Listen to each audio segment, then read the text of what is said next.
This is the listening section. First, you have some time to look at questions 1 to 08.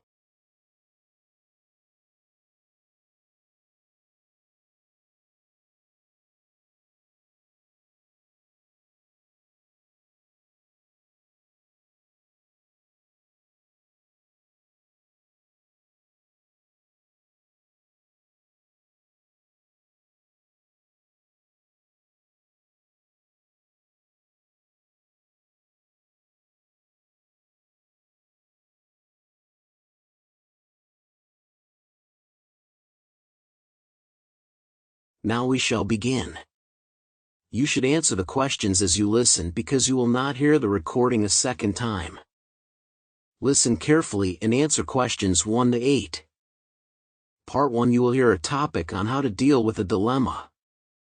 Dilemmas are situations in which an individual is faced with two or more options, each with its own set of pros and cons. Dealing with a dilemma can be challenging, but there are several strategies that can be employed to help make a decision.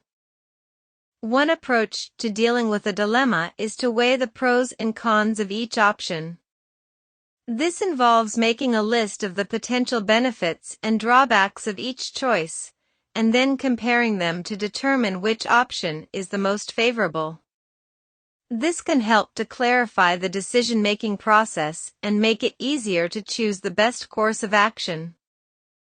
Another approach is to gather more information about the situation.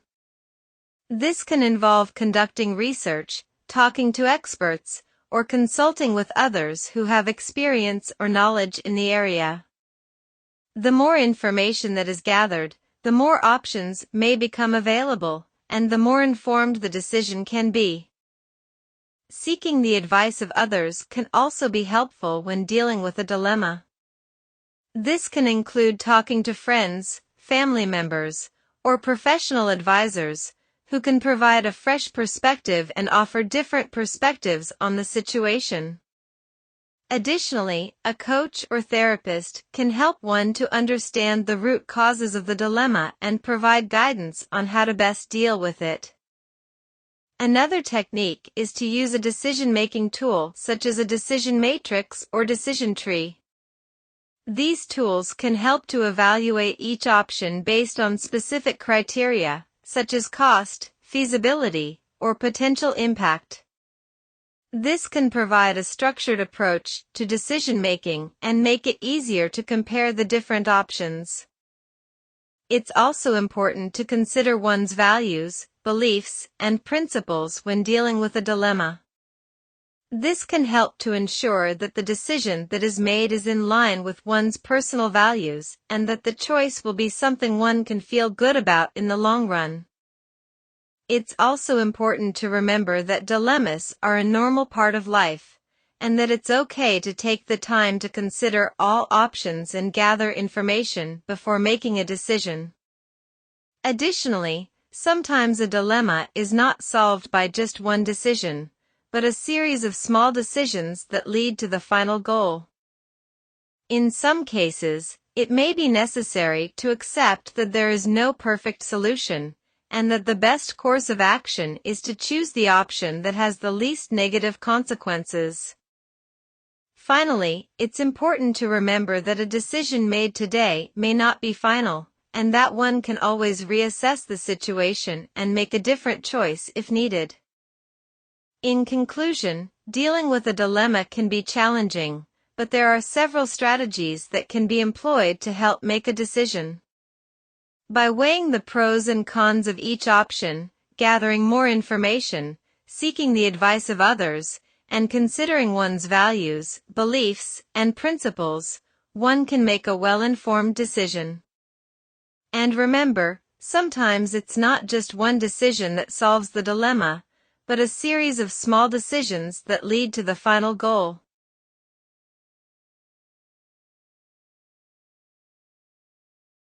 You have some time to check your answers.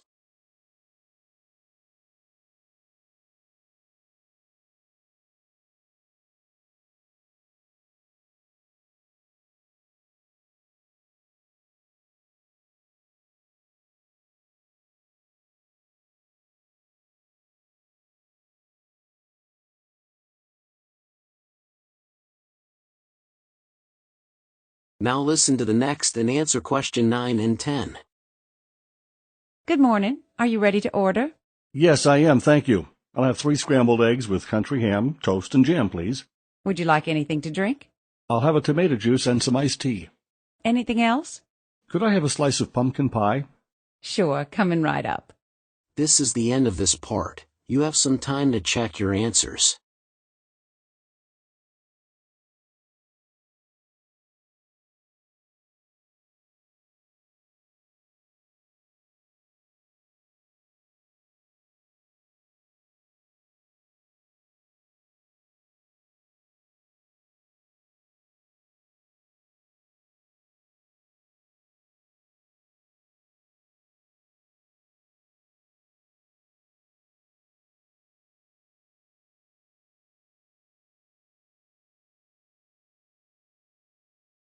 Part 2. First, you have some time to look at questions 11 to 20.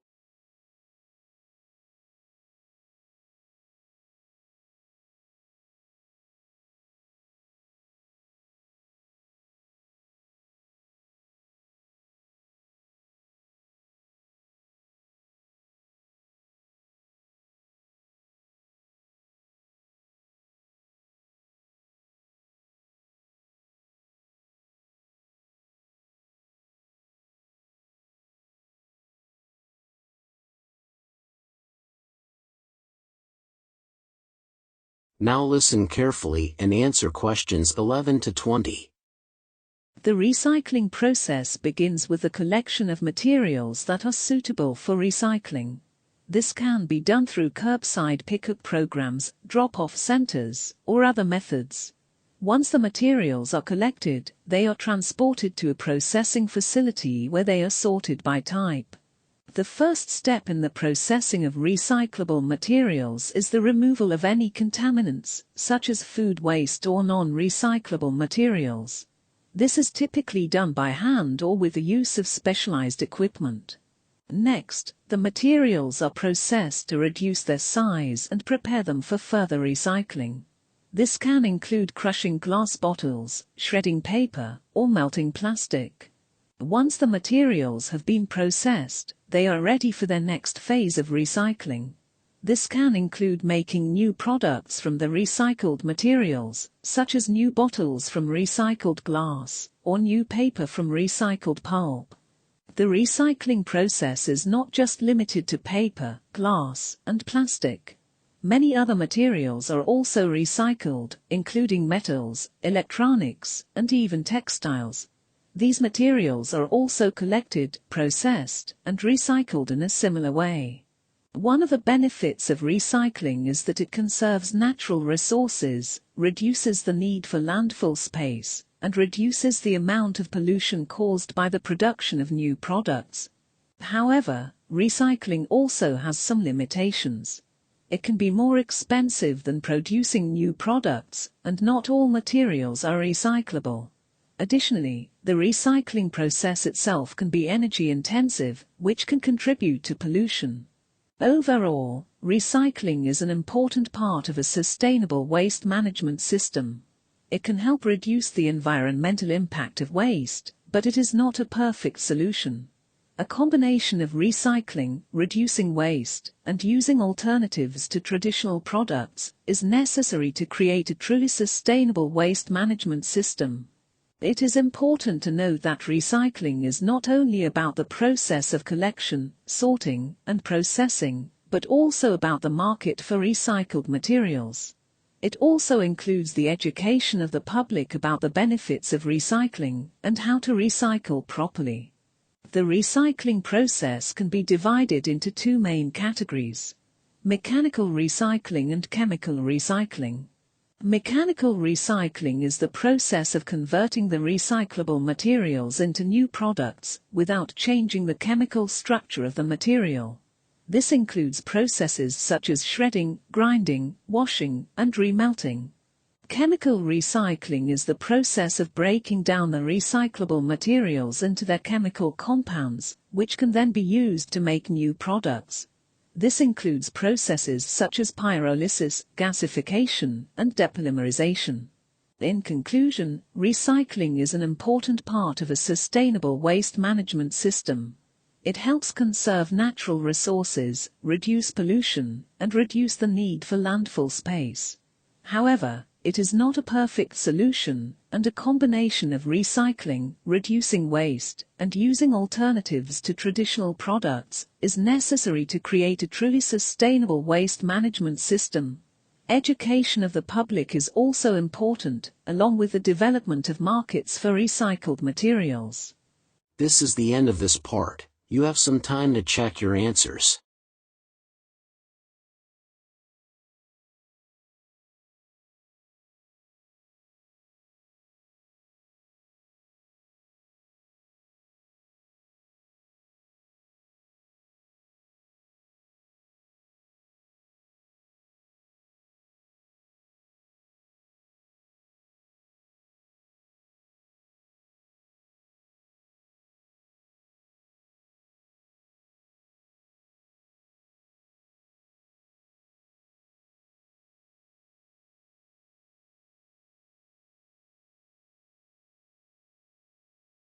Part 3.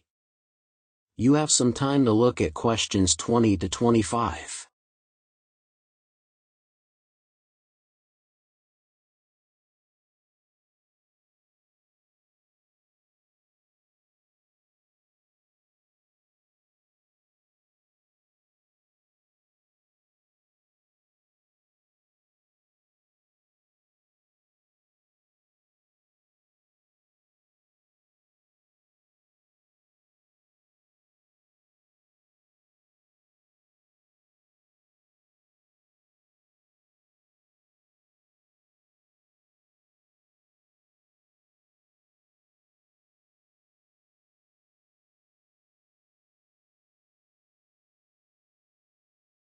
You will hear a lecturer discussing on climate change.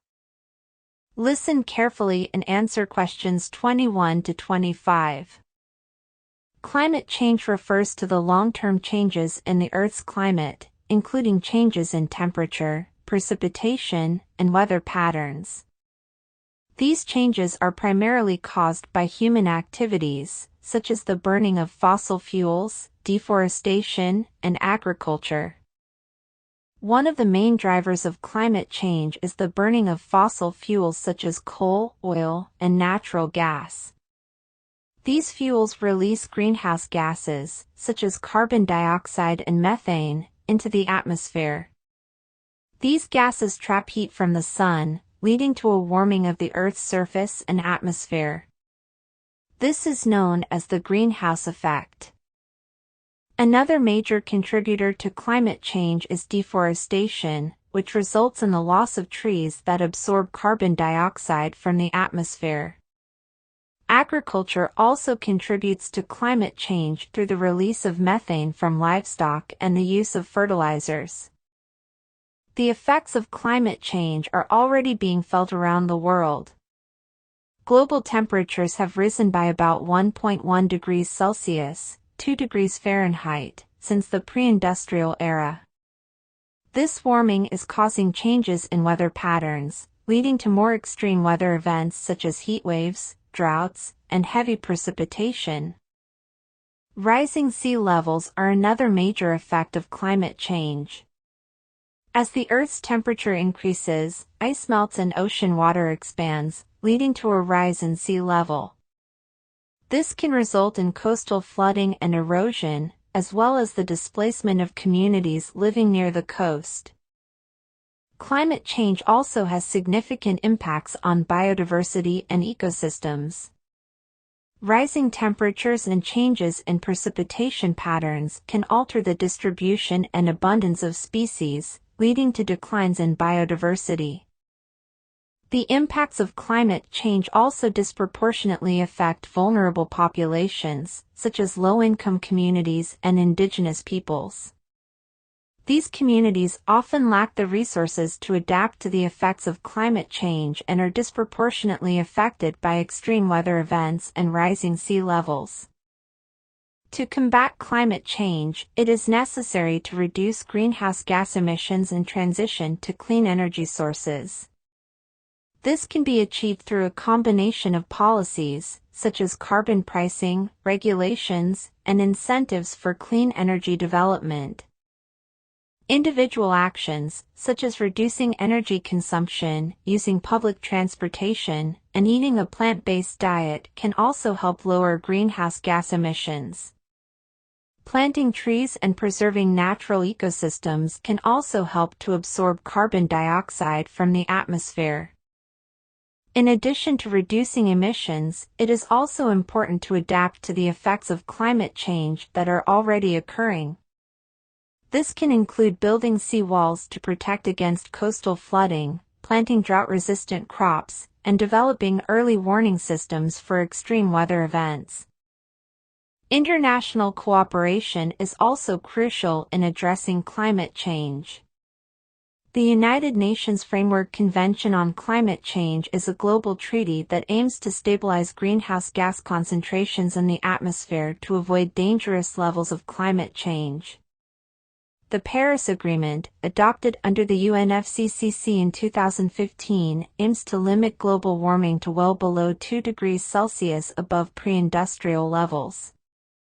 Climate change is a complex and pressing problem that requires immediate action to reduce greenhouse gas emissions and adapt to the effects that are already occurring. To mitigate the effects of climate change and ensure a sustainable future, we must take actions to reduce emissions, support clean energy, and promote conservation and sustainable development. Before you hear the next part, you have some time to check your answers.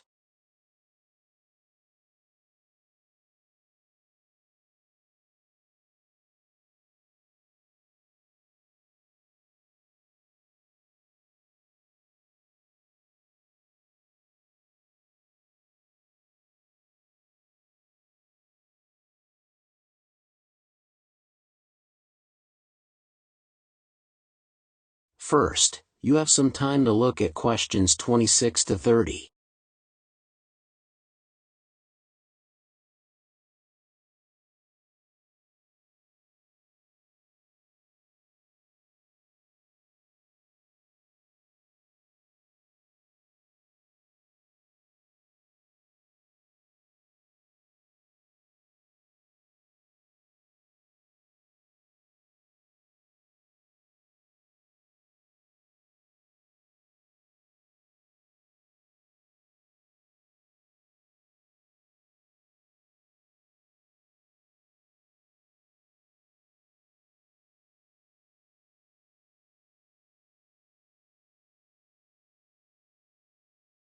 Listen to students discussing on Natural Resources Project. Now listen carefully and answer questions 26 to 30. Hi John and Nancy, as we decided, let's discuss natural resources. Natural resources are the foundation of our economy and our way of life. We need to make sure we use them responsibly and sustainably so that future generations can benefit from them as well. I agree, Professor, that we need to use natural resources responsibly, but we also need to make sure that people have access to them. In many parts of the world, communities are being displaced and their access to resources like water and land is being restricted. I think both of those points are important, but we also need to consider the fact that many natural resources are finite.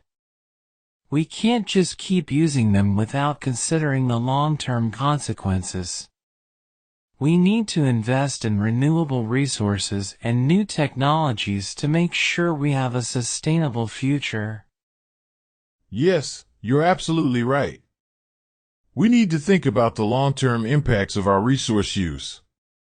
We need to find ways to conserve and protect natural resources while also making sure that they are accessible to everyone. Exactly. And we also need to think about the social and economic impacts of natural resource use. We need to make sure that communities that depend on these resources are not left behind and that they benefit from their use. I couldn't agree more. We also need to consider the environmental impacts of natural resource use. Climate change is a major concern, and we need to make sure that our resource use does not contribute to it. We need to move towards clean and renewable energy sources. That's a great point, John. We also need to think about the interconnections between different resources. For example, water is essential for agriculture, but it's also important for energy production and for supporting healthy ecosystems. Right, and we need to consider the impact of our resource use on biodiversity. We need to protect and conserve endangered species and their habitats. I think we can all agree that natural resources are vital for our survival and well-being, and we need to use them responsibly and sustainably. We need to invest in new technologies and innovate to make sure we have a sustainable future. And we need to work together to make sure that everyone has access to these resources and that they benefit from them. In conclusion, natural resources highlight the importance of using natural resources responsibly and sustainably, protecting access to natural resources for communities, considering the finite nature of resources and investing in renewable resources and technologies, the importance considering the social and economic impacts of natural resource use, and the environmental and biodiversity impacts of natural resource use, and the need to work together to have a sustainable future. This is the end of this part. You have some time to check your answers.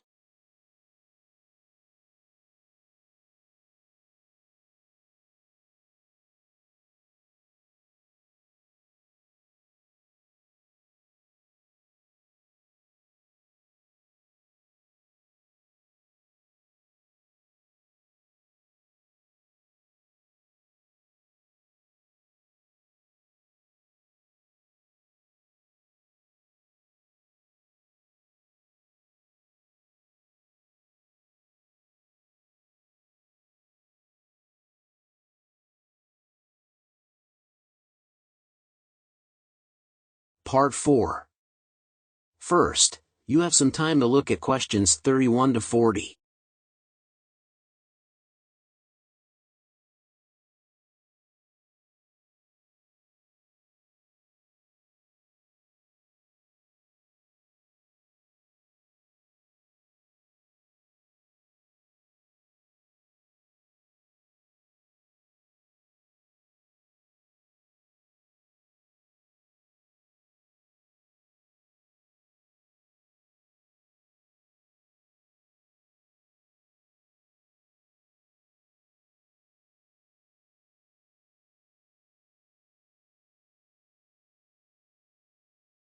You will hear a study given on digital marketing. Now listen carefully and answer questions 31 to 40. The term digital marketing refers to the use of digital channels to market products and services in order to reach consumers. This type of marketing involves the use of websites, mobile devices, social media, search engines, and other similar channels. Digital marketing became popular with the advent of the Internet in the 1990s.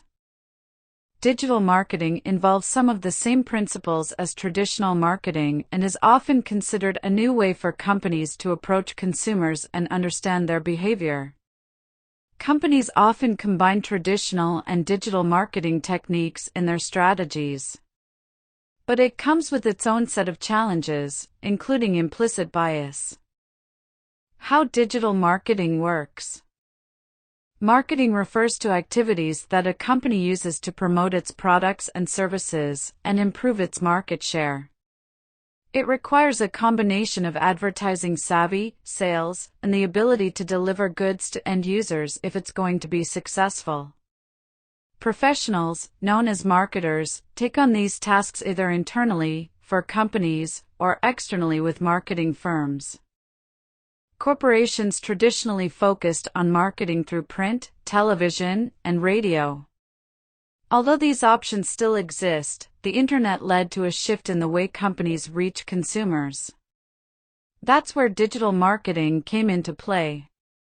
This form of marketing involves the use of websites, social media, search engines, and apps, anything that incorporates marketing with customer feedback or a two-way interaction between the company and its customers. Increased technology and newer trends forced companies to change their marketing strategies.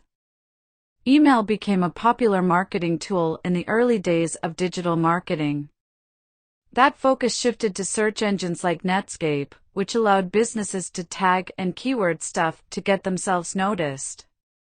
The development of sites like Facebook made it possible for companies to track data to cater to consumer trends. Smartphones and other digital devices now make it easier for companies to market themselves and their products and services to consumers. Studies show that people prefer using their phones to go online. So it should come as no surprise that 70% of individuals make buying decisions, usually on their phones, before they actually hit the purchase button. Types of digital marketing channels. As noted above, marketing was traditionally done through print, newspapers and magazines, and broadcast ads, TV and radio. These are channels that still exist today. Digital marketing channels have evolved and continue to do so. The following are 8 of the most common avenues that companies can take to boost their marketing efforts. Keep in mind that some companies may use multiple channels in their efforts. Number 1 is website marketing. A website is the centerpiece of all digital marketing activities. It is a very powerful channel on its own, but it's also the medium needed to execute a variety of online marketing campaigns. A website should represent a brand, product, and service in a clear and memorable way. It should be fast, mobile-friendly, and easy to use. Number 2 is pay-per-click advertising. Pay-per-click advertising enables marketers to reach internet users on a number of digital platforms through paid ads. Marketers can set up PPC campaigns on Google, Bing, LinkedIn, Twitter, Pinterest, or Facebook and show their ads to people searching for terms related to the products or services. Number 3 is content marketing. The goal of content marketing is to reach potential customers through the use of content. Content is usually published on a website and then promoted through social media, email marketing, search engine optimization, or even pay-per-click campaigns. The tools of content marketing include blogs, ebooks, online courses, infographics, podcasts, and webinars. Number 4 is email marketing. Email marketing is still one of the most effective digital marketing channels. Many people confuse email marketing with spam email messages, but that's not what email marketing is all about. This type of marketing allows companies to get in touch with potential customers and anyone interested in their brands. Number 5 is social media marketing. The primary goal of a social media marketing campaign is brand awareness and establishing social trust. As you go deeper into social media marketing, you can use it to get leads or even as a direct marketing or sales channel. Promoted posts and tweets are 2 examples of social media marketing. Number 6 is video marketing. YouTube is one of the most popular search engines in the world. A lot of users are turning to YouTube before making a buying decision, to learn something, read a review, or just relax. Number 7 is SMS messaging. Companies and nonprofit organizations also use SMS or text messages to send information about their latest promotions or give opportunities to willing customers. Political candidates running for office also use SMS message campaigns to spread positive information about their own platforms. As technology has advanced, many text-to-give campaigns also allow customers to directly pay or give via a simple text message. This is the end of the listening section. You will have 10 minutes to transfer your answers to the answer sheet.